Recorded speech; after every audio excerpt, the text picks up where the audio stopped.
Hello बच्चों, आइए प्रश्न समझते हैं। हमारा प्रश्न है श्वसन संबंधी एंजाइम्स तथा ऑक्सीकरण एंजाइम्स किसमें उपस्थित होते हैं। हमारा पहला विकल्प है माइटोकॉन्ड्रिया, दूसरा लाइसोसोम, तीसरा गोल्जी बॉडी तथा चौथा विकल्प है एंडोप्लाज्मिक रेटिकुलम। आइए समझते हैं बच्चों। सबसे पहले हम अपने प्रश्न की मुख्य अवधारणा को समझेंगे। मुख्य अवधारणा, हमारे प्रश्न में पूछा गया है कि श्वसन संबंधी एंजाइम तथा ऑक्सीकरण एंजाइम किसमें उपस्थित होते हैं।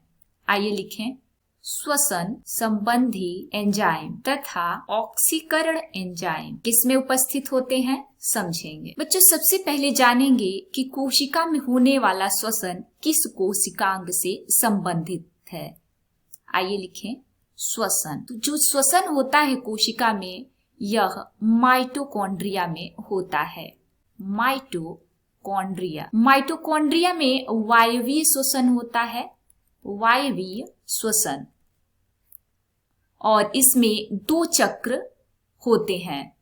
पहला क्रेब्स चक्र तथा दूसरा जो चक्र होता है उसे हम इलेक्ट्रॉन परिवहन तंत्र कहते हैं।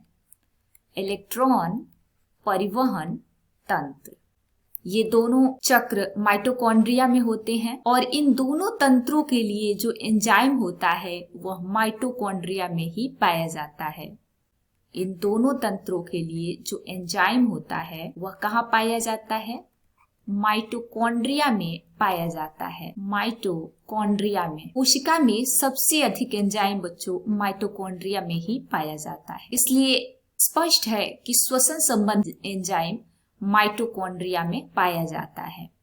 अब हम ऑक्सीकरण एंजाइम के बारे में जानेंगे। ऑक्सीकरण एंजाइम, बच्चों बात करें ऑक्सीकरण एंजाइम की तो ये पदार्थों का विघटन करते हैं।